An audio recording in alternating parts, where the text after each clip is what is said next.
Hello guys, in this video we're going to build a robust banking website starting from scratch till the end. Now I've already built this website, so first off I'm going to show you the demo of the website and show you all the features that this script has. And towards the end of the video I'm also going to show you how to build the exact same kind of website starting from scratch. So if you're interested to know how I built this kind of website and you also want to build this kind of website, please stick to the end of the video so you can exactly know how to go about it. But before I get started in the video, I would love to give a disclaimer. This video is only intended for educational purposes. Anyone who uses knowledge or tools gotten from this video for illegal or harmful purposes to others, they will bear full responsibilities for their actions. With all that said, if you like this video, give it a thumbs up. If you are new to my YouTube channel, please consider hitting the subscribe button and don't forget to turn on the notification so you get notified whenever I upload such a tutorial once again. And with no further ado, let's get started into the video. Now to start off, I'll go through all the features of this website, and if you're only interested in watching how I will build this website, please head on to this timeline right here on your screen. But if you want to watch the full video, now let's get started. First off, I have this website completely built, okay? And right here you can see the user account. I have another window which the admin is being logged in, okay? So this right here is the admin account, and this right here is the user account, and we are much more interested in how the user account looks. And obviously you can see how professional this account is looking. So I'm not going to explain all the sections that we have right here. I'm just going to dive into the features that we have by the left hand side, okay? So just taking a quick glance on the screen right here, you can see this is very robust and professional. And if I have to show you how responsive this website looks, it actually looks more responsive and more professional on mobile. So let's take a look at the mobile view. You can see how the mobile looks so professional. This right here is the menu, you can see. So I basically have the menu on the grid lines right here, and I also have the menu sticking on the bottom of the screen. As you can see, I have the stats, and the stats is basically the account statement or the account history. And I have the toggle button right here, which is the menu bar, which you can get all the functions or the features of the website. So I'm just gonna head back to a desktop view and I'm gonna go back to the dashboard. So let's get started into all the features. I'm going to show you how to create a user account. Obviously, I'm not going to go through how to do that, but you can create a user account from the admin dashboard. Right here, you just go head over to the create new user. From this page, you can easily enter all the details of the new user right here and click add user. As simple as that. Alternatively, you can also create a new user account from the front end page, which is the sign up form, right? You can do that, and after that you can see the new user right here from the manage users. You're going to see the new user right here, which is of course pending, and you're going to come to manage and you're going to activate the new user account. Additionally, you have to note that after every account is created, you have to verify the KYC for you to be able to do the depositing, the withdrawal, and some key features of the website. Meanwhile, you can also turn on or turn off the KYC verification from the admin dashboard. Right here, you come over to the settings and the app settings over there, and you head over to the preference. So right here, you can decide to turn on or turn off the KYC verification and also the KYC on registration. So after every account has registered for the website, they will go ahead to verify the KYC. That's if you have this turned on. But in the other way around, of course, there will be no need for any KYC verification. All right. So let's head back to the dashboard, and now let's see a demo of how the local transfer and the international wire transfer works. Of course, let's first take local transfer. From the local transfer page, you can see we have a very simple to understand interface. Of course, you have your available balance right here. You have the transfer amount. Of course, let's just run ahead and do that. Let's say I want to transfer the sum of $1,000, and then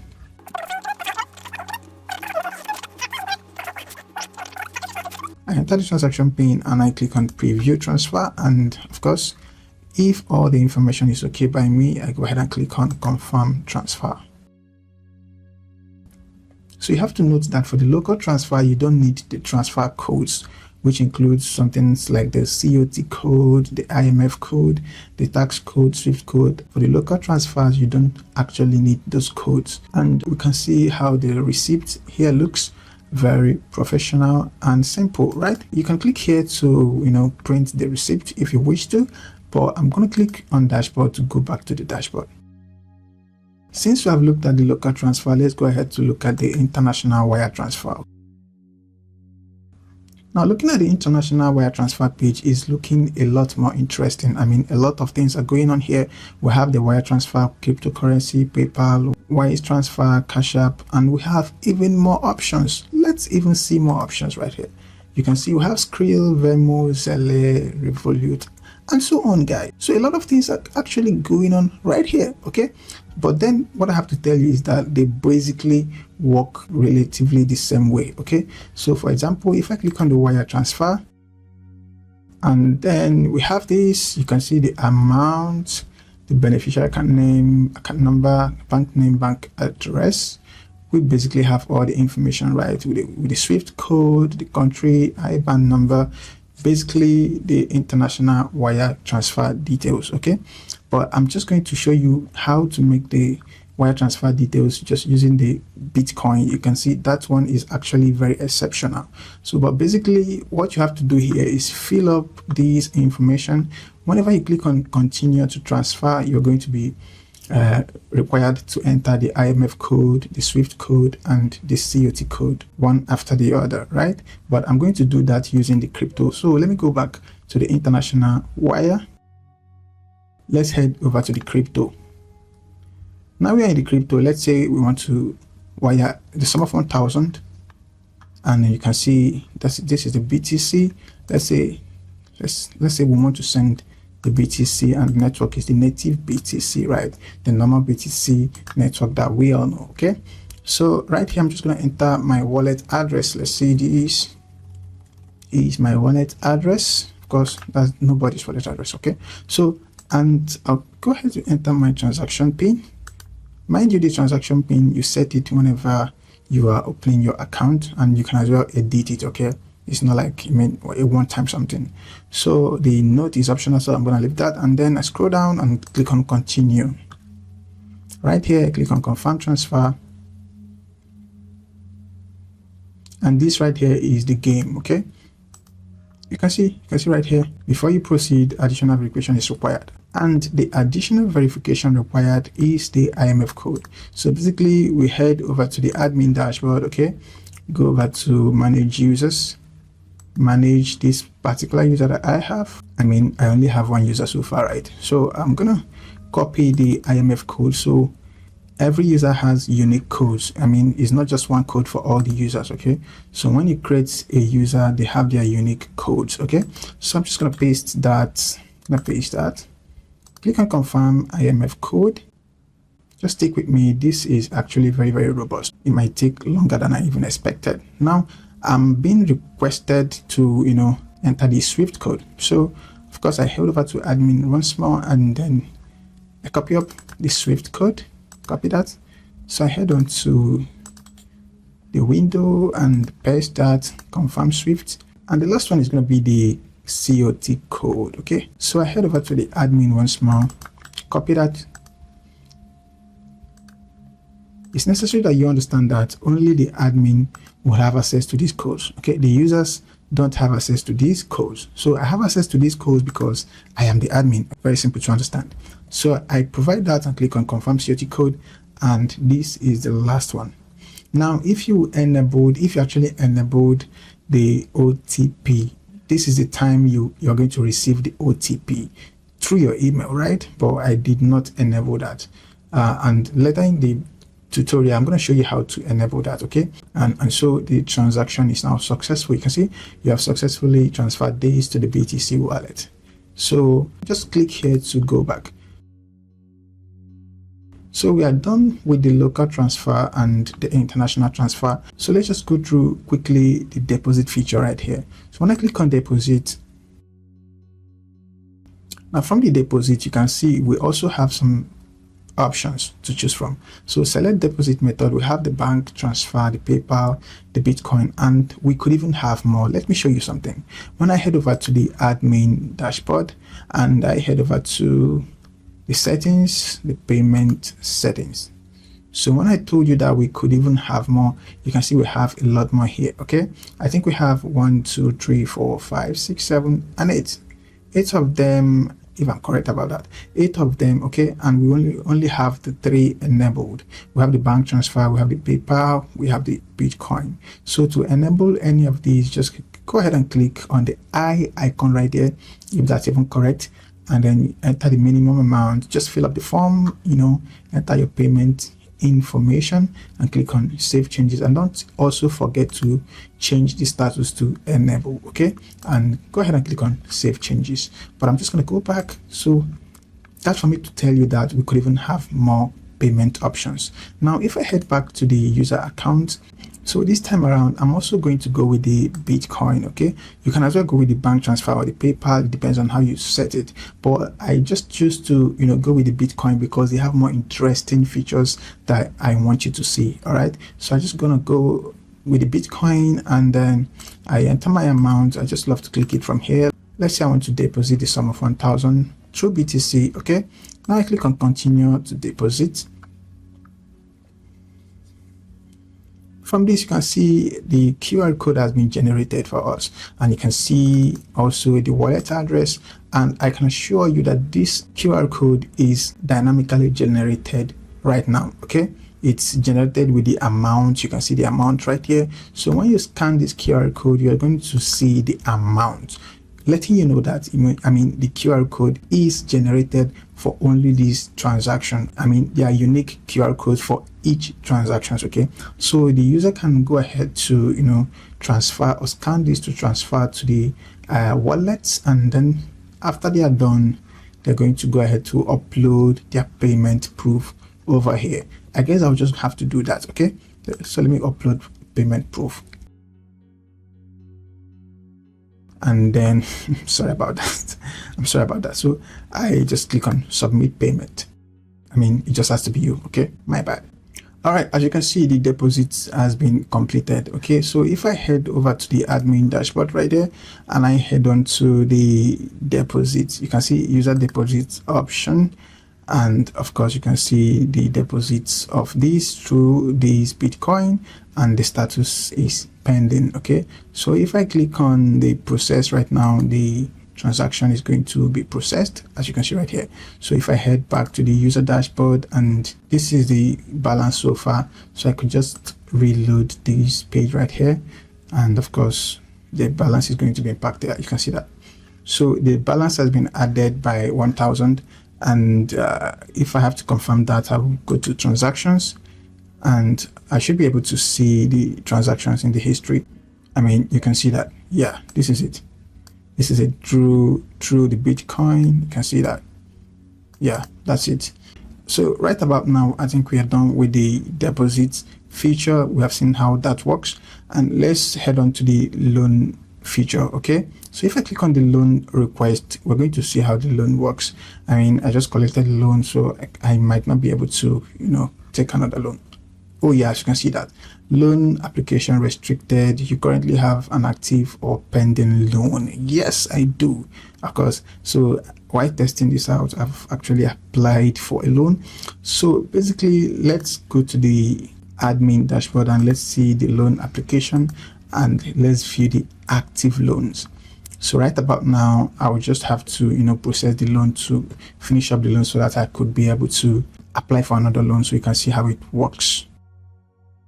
So right here, you can see that I already have an active loan for automobile. Okay, so I think I needed to get a car, something like that. You can see that the active loan that I already have here, and that's the reason why I'm not able to apply for another loan. You can see the button right here is disabled for my account, application restricted. So let's do something. Since we are the admin, we can maneuver things, right? So let's just go ahead to, I think the action here, let's just delete this, of course. So I guess if I delete this, I should be able to apply for another loan if I reload this. So I guess I just magically wiped out my debt.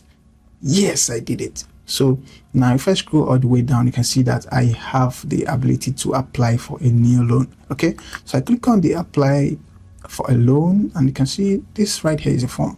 I enter the amount. Let's say give me 100k, right? Give me 100 grand, and the duration you can select. Let's leave it at 12 months, right? So the loan, let's just see an automobile loan. Okay, so the purpose of the loan, I need to get a luxury car. I don't know who borrows money to get a luxury car, but I do. So scrolling down, your monthly net income, of course I've just selected something above. Okay, so I agree and submit the loan application.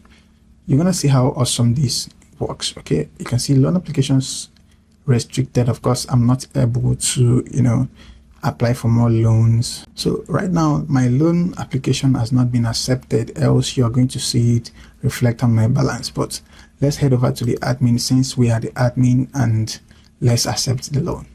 Why not? So as you can see, the status is pending. So just click on action, more action, of course mark as processed. Boom. So headed over to the user dashboard.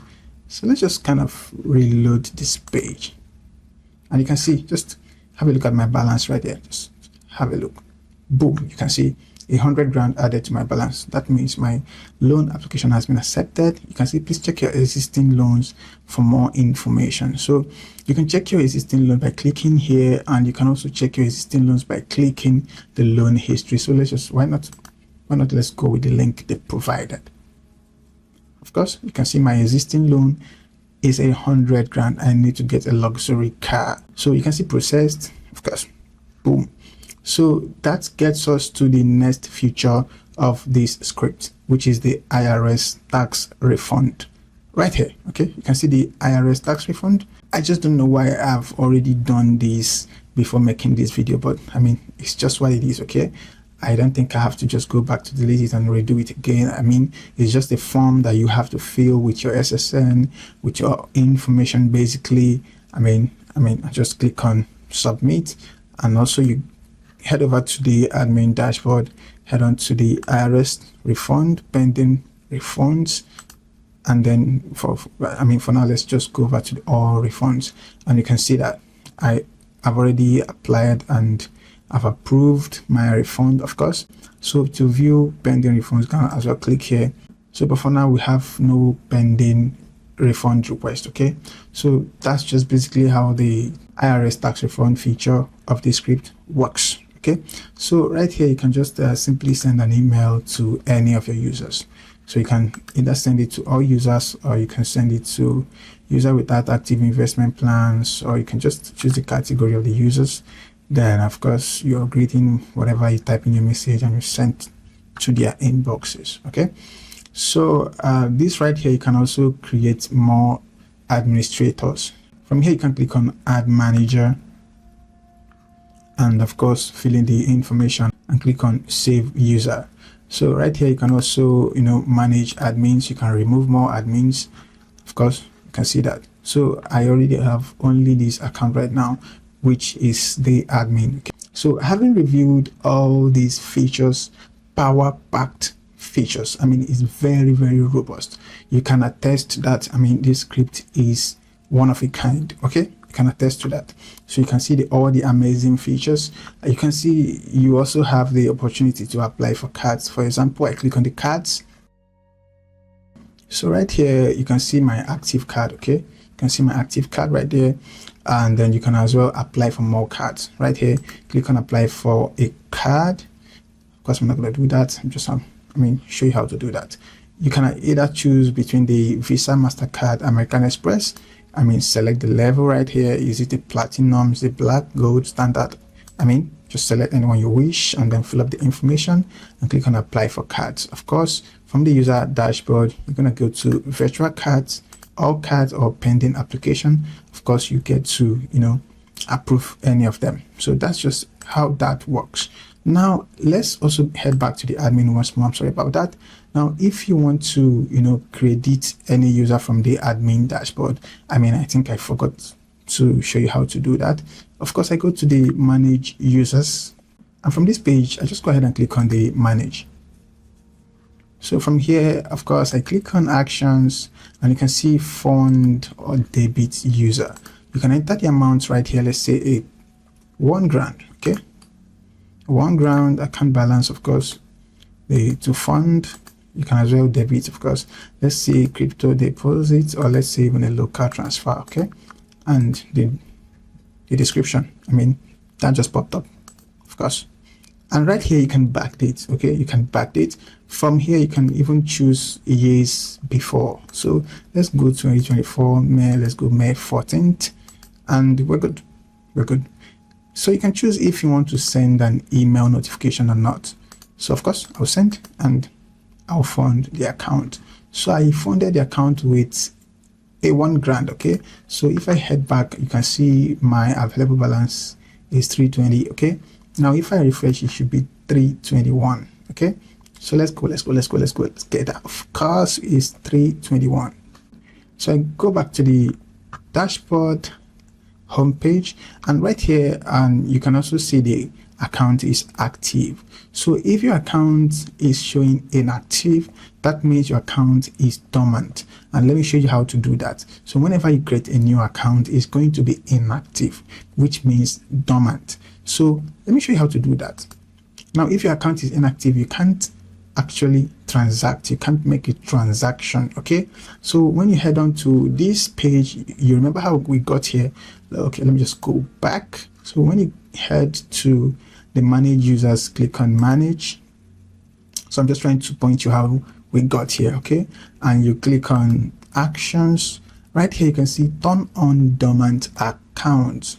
You can see that right now is off. That is why right here I'm saying turn on dormant account. So if I should turn on dormant account, that means I'm inactivating the account. So I've done that, and if I come here and refresh this page, you're going to see inactive right here.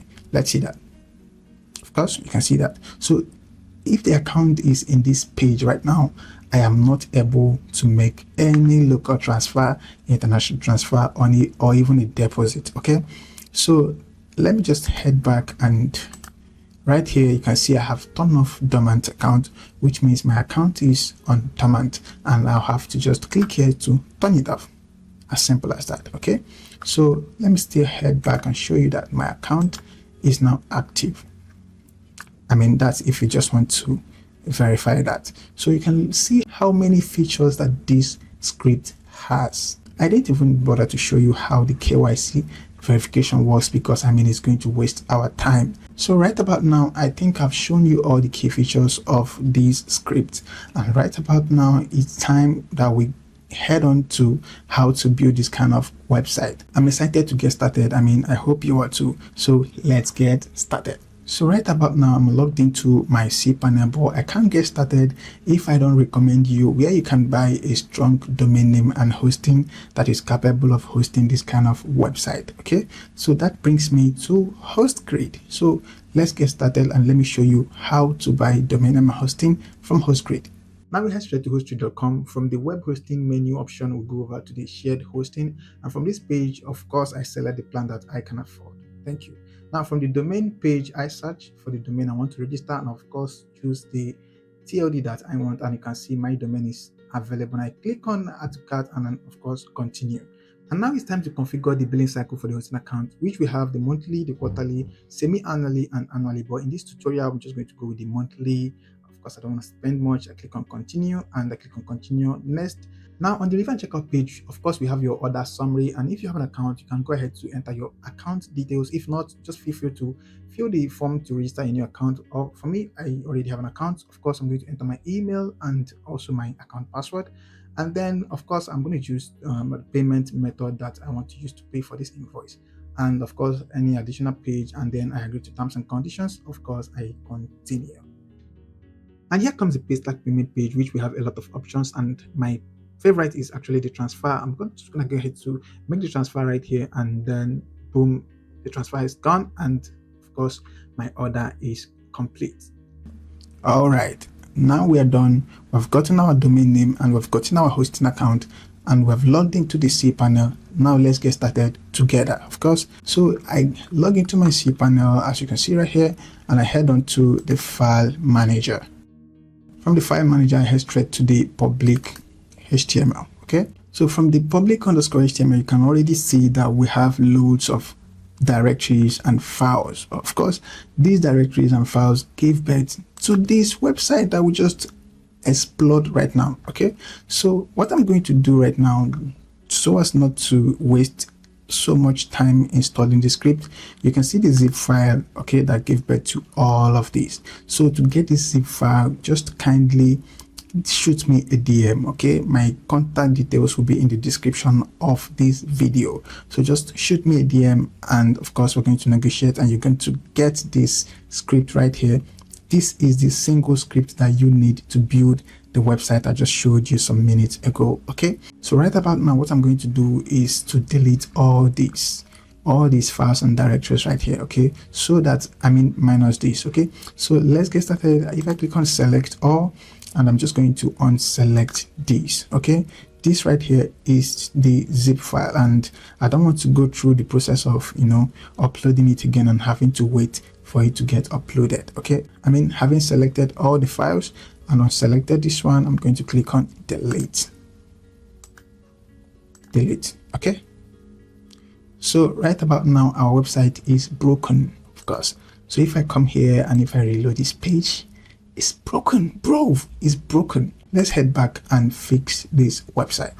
So there is more chances that you're not going to be building your website like this. Of course, when you head on to your public_HTML, and of course it's going to be an empty space. Okay, so you click on upload and you can click here to select your file and your file will start uploading, as simple as that. Okay, so when your file is done uploading, you click on go back and you're going to be in the same stage I am right now. Okay, so I just don't want to go through the stress of uploading this way once again. Okay, so I hope you are still on the same page. So right now I'm just going to right click on the file, the zip file, right click on it and click on extract. Of course, I'm going to extract it directly to this place. So I click on extract files. Boom, you can see all our files has been extracted.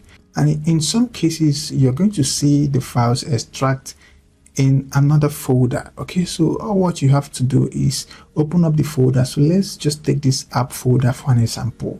Let's say the script extracted and it's extracted inside another folder. Okay, so you just open up that folder and you're going to click on select all and click on move and remove all other things. For example, let's say this. Of course, I'm not going to move all this. Then I'm just showing you an example. Okay, just click on move and you're going to remove all other things that comes after the public_HTML. Okay, remove all these things. Remove it and click on move. But now I'm going to cancel this because I don't intend moving anything from the app folder, but I'm just giving you an example. So when you are here, when you are happy, okay, you're going to this, you can as well delete this right now. It's no more important, so let's why not, let's go ahead and delete that. It's very important that your website is as light as possible. Okay, so scrolling down, you can also see an installation guide. For some of you that likes to read, you can just open that up. For example, let's kind of view that quickly. You can open that up. I have some piece of instructions here to give you. Okay, but for now I'm going to close that. Of course, I'm not working with that. So right now you're going to go to your cPanel. Now we need to create a database. Okay, so to do that, head on to your cPanel home right there, scroll to the databases section right here and click on the database wizard. And now right now I'm going to create a database. Okay, let's say the grand one, let's say that. Now next step, of course, so right here I'm going to create the grand one again. So what's happening here is I'm giving my database and my database username the same name so that I can just be able to copy one of them to build the website. Okay, so I'm going to input a password for the database user, and okay, you can see that. Click on create user. Of course, all the privileges and make changes. So what we've just done is we've given all the privileges to the user to manage everything that has to do with the database. And you can see this is the user and this is the database, and this is the reason why I used the same name right here, Grant1, for both the user and also the database name. So I can just be able to copy one of them, as simple as that. But I think that's not really security wise. Okay, so I head over to the file manager, and from here, from the public_html, I head on to the .env file right here. If you don't see the .env file, all what you need to do is click on settings and make sure you have this enabled, show hidden files. Okay, by default it's disabled. Okay, just enable it and click on save, right? So you could be able to see all the .files, okay, because by default the .files are hidden, okay, because you can actually call them hidden files. So right now I'm going to right click this .env file and edit once more, and right here we have the database information. So make sure you paste in your database name, database username, and also paste in your database password. And from the line 5 right here, don't forget to enter your website URL, okay, and then make sure you click on save changes, and that's all you have to do. But just remaining one step, okay, from your cPanel right here, click on the cPanel and scroll all the way down to database section, click on PHP My Admin. While you are here, click on the database that you just created right now. You can see that database that you just created right now. So right now I'm going to update my .env file from here. So let me do that. I just realized that I only demonstrated, I didn't actually change it. I have Grant1 here, okay, so I saved the changes. I just forgot, right? So when I head back to the PHP My Admin, of course, this is the database that I just created, and as you can see, is quite empty. Okay, now let me show you the file that you need to import right here. Let me show you how to get the file. So when you head back to your file manager from the public_html, the file that you just extracted, okay, and when you head over to the SQL directory, you're going to see the database.sql right here. So make sure you download it. You can just download it, okay. Yeah, I just want to download that. And of course I head back to my PHP My Admin and I click on import. From this page I click on choose file. Yeah, of course. Then I choose the file I just downloaded, open. Of course I scroll down and click on import. So that's just all you need to do to import your SQL file. Very easy and simple, guys. Everyone can do this. You don't need to know how to code. You don't need to know how to write any line of code, guys. You don't need any special skill to do this. As long as you know your way around the computer, you can do this, right? So that's just how it works. You can see import has been successful. That's just how it is. So right about now, I can tell you that our website should be on right now. So let's click on this page right now, and let's go ahead and reload this page. Let's see this. Boom, guys, you can see that the website is on, and right here this is the admin link, the admin login link. So let's kind of visit the main website. Okay, let's visit the main website, why not? And guys, you can see that the website is up and running. So if you got any of these steps wrong, you're not going to see the website up and running, and you can see it's looking very, very professional, guys. A lot professional. And this right here is the front end page design. You can see how good it's looking. So let's head over to the admin, and this is where you'll be needing the installation guide, okay, because you're going to get the default login details. So I'm just going to view this, and then right here you have the admin login. This is the admin login URL part, okay. So just copy that, and I'm going to top that. I'm going to add that to the link, and I visit up that link. So right here you can see I already have this, and when you head over to the PHP My Admin and go to the admins, you can see the admin email, or you can as well grab that from the installation guide, the default admin login details. So I'm going to copy that. I'm going to come here, paste, and of course the password. Click on sign in. Boom, you can see guys, the account is signed in, and you can see I have my admin right here. Okay, so scrolling down, if I click on my users, right here I have all the users. Okay, so when you have installed your script successfully, the very first thing you need to do is to set it up. Obviously, to set it up. Okay, so you scroll all the way down and click on settings. Scroll down also and click on app settings. When you click on app settings, you just need to set some basic information about your website, as simple as that. Okay, so right about now you're going to enter the website name, the website title. I mean, there is no right or wrong. I mean, you know your website more than I do. Of course, I'm not going to tell you what to enter into these boxes. Okay, so this is your website keyword, but the special one I'm going to tell you what to put in is the website URL, which is your website URL. As simple as that.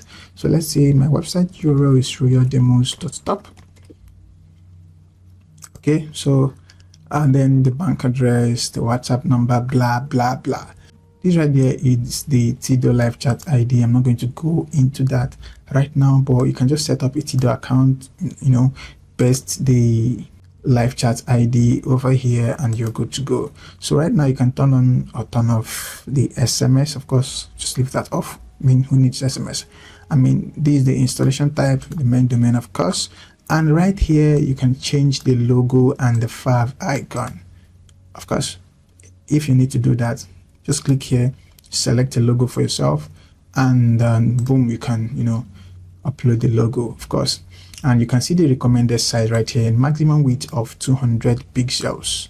So if you just abide by this instruction, your logo is going to look stunning. Okay, so click on updates if you made any updates. Of course I did, so I'm going to click on updates, and I head over to the transfer codes. So right here in this page, you have the ability to turn on or turn off any of these codes. You can see you can as well rename the code. Let's say I want the IMF code to be called the tax code. I just do that. Okay, as simple as that. Right, so this is where you get to set the names of these codes, and this is where you get to turn each and any of them on or off. Okay, so right about here you have the opportunity to set up the OTP code sending on or off.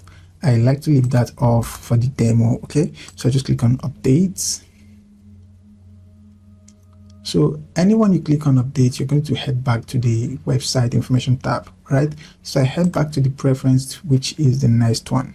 All right, here you have the company information, which includes the company email, the website currency. So you have the opportunity to choose the currency for the website, okay? But by default, it's been set at $. Okay? Of course, I'm going to leave it on $. Why not? So right here, you have the opportunity to set up the KYC. I mean, to enable or disable the KYC right here, and also the KYC on registration. You can do that. And also right here, you have the opportunity to enable or disable the email verification, and click on save changes if you made any changes. I mean, I didn't make any changes, but I should change this, right? But I don't know what to change it with. So let's go ahead. And the next step is going to be the email configuration right there. So from here, you can see the mail server, and I advise you to just use the SMTP, because the send mail sometimes is not going to land in the inbox. As painful as it is, that's just the truth. Okay, so now you have to go back to your cPanel and set up a domain email address. Okay, that's very simple. Now when you head over to your cPanel account and click on email accounts, as simple as that, guys. So when you're on this page right here, you can click on create to create a new email address. I mean, I'm not going to go through that. It's just a very simple step. Click on create, enter the username and enter the password, and click on create email. That's all you have to do. And when you're done creating the email, you have it listed right here. For me, I've already created an email, which is this. So I'm going to click on connect devices. Now, when I scroll down, I'm going to see the secure SSL/TLS settings, which is actually recommended. Okay, So right here you have your email username, you have the password, which you already know the password that you entered while creating the email, okay?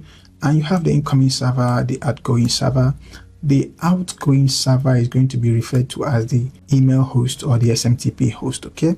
And you have the ports to be the 465. So I'll just copy each of the information right here, and I'll head back to my admin section. And right here it says email from, of course the email is coming from my email address, okay? And you can see the SMTP username right here. I'll still paste the same thing. The email address is also the SMTP username, and it's also the email from, okay? You know, when you send an email to somebody, it says email from something, right? So now yours is going to show email from this, okay? And then email from name, of course you enter the name of your website, and you have the SMTP host, which we are going to copy and paste right there. Like I said before, the SMTP host is going to be referred to as the outgoing server. So I head on to the admin also, and I can paste this right here. Boom. And we have the SMTP encryption, which is the SSL, and we're going to go with that. We have the SMTP port, which is by default 465, and we're good. And then the last thing is to set the password for my email. Simple as that, we are good to go, guys. Scroll all the way down and click on save changes. By the way, if you want to activate captcha, Google captcha for your forms, your login form and your registration form, you can go ahead and do it right here. Head over to Google captcha page, set up a captcha for your website, and then you can enter the captcha secret and the captcha site key right here and click on save. So finally, we are done setting up our website, and congratulations to you all. You have successfully finished setting up this robust website. And if you need this script, shoot me a DM. My contact details will be in the description of this video. If you followed me till this moment, I'm proud of you. I'm proud of how patient you could be. I'm proud of how listening you could be. And I just want to say thank you, okay? So if you enjoyed this video, give it a thumbs up. If you have any question, also leave it in the comment section. And if this is your first time coming across my YouTube channel, please consider hitting the subscribe button, and don't forget to turn on the notification so you get notified whenever I come up with a new video.